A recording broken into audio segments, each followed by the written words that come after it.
tous, chers auditoires, chers contradicteurs, mesdames et messieurs. Aujourd'hui, je vais vous parler d'amour. Mais avant de parler d'amour, j'aimerais relever une petite confusion que mon contradicteur a faite. Je pense qu'il confond l'amour et le désir. Pas tout à fait la même chose. Qu'est-ce que l'amour? Ou plutôt, quelle est la nature de l'amour? Est-ce un sentiment primaire, relevant du besoin de manger, du désir de s'accoupler? Ou est-ce un sentiment construit? Quelque chose pour lequel on travaille. Oscar Wilde disait « Aimer, c'est se surpasser ». À partir de là, j'aimerais vous raconter, vous parler plutôt de deux histoires, deux exemples. La première parle d'un homme qui aime le poisson. La deuxième d'un vieux couple. L'homme qui aime le poisson. Un jour, j'étais au restaurant avec un ami à moi, un restaurant réputé pour sa viande, et il commande un poisson. Je ne comprends pas pourquoi. Il fait tout ce chemin pour manger un steak, il commande un poisson. Je lui demande pourquoi un poisson. Il m'a dit j'aime le poisson. Et une fois que le serveur nous amène nos assiettes, je le vois décortiquer ce poisson, lui arracher la tête, lui enlever ses arêtes, sans la moindre forme de compassion ou de pitié.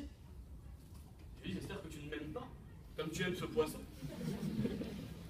Et avec un minimum de réflexion, j'ai fini par comprendre qu'il n'aimait pas le poisson, il désirait ce poisson. Il désirait ce que le poisson pouvait lui apporter. C'est pourquoi il a retiré du poisson tout ce qui pouvait lui faire plaisir à lui. Le vieux couple à présent. Il y a des gens qui sont mariés depuis 60 ans, 70 ans, des petits miracles comme ça, qui se supportent et qui même s'aiment encore. Pourtant, lui n'a pas le verbe, ni le courage du début, ni la force du début. Elle n'a plus ses formes séduisantes du début, elle n'a plus le même humour, elle ne le fait plus rêver. Et pourtant, ils sont encore ensemble et ils s'aiment. Pourquoi? L'objet du désir n'est plus là, le poisson n'a plus de chair, il n'y a plus que les arêtes, ou la salade un peu immonde qui vous mettent à côté. Je pense que ces gens-là ont réussi à construire quelque chose, à construire un amour, ce qu'on appelle l'amour. Ils ont réussi justement à se surpasser. C'est d'ailleurs ce que dit, en quelque sorte, avec ce mot, de la Rochefoucauld nous dit, il y a des gens si emplis d'eux-mêmes que même lorsqu'ils tombent amoureux, ils n'arrivent plus à s'occuper de leur passion qu'à s'occuper de ce qu'ils aiment. Parfois, même lorsqu'on a la volonté d'aimer, la passion reprend le dessus. On veut aimer, on veut construire.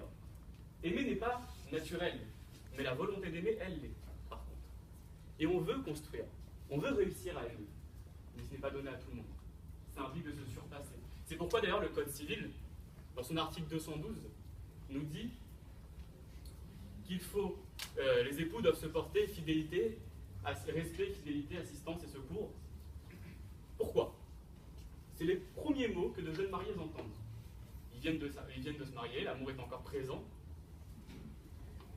Ils sont en pleine passion, ils s'aiment, mais justement, il faut qu'ils comprennent que si jamais ils en restent à la passion, si jamais ils s'arrêtent là, le couple ne tiendra pas.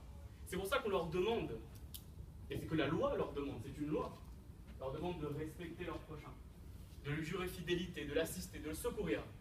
Parce que c'est par le don de soi, et uniquement par le don de soi, qu'on arrive à aimer la personne qui vit en face.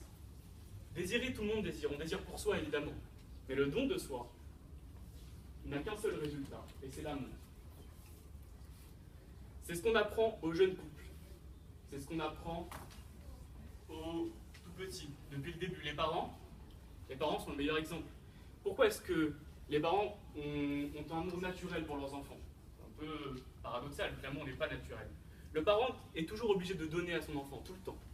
Et donc il va développer dans sa relation avec lui, naturellement, un amour assez fort, pour que peu importe les déceptions, les échecs, les disputes, un parent sera toujours là pour son enfant. Parce qu'il a construit cet amour, par la force des choses, certes, par des besoins physiologiques, de combler sa progéniture, mais il a répondu à cet amour et il l'a construit avec le temps. Je voudrais terminer sur une citation de Albert Camus. Avant, je vais rappeler la question, n'aime-t-on que pour soi-même? Non. On ne désire que pour soi-même, mais l'amour n'est réservé que pour l'autre. Comme le disait Albert Camus, c'est ça l'amour. C'est tout donner, tout sacrifier, sans espoir de retour. Merci à tous.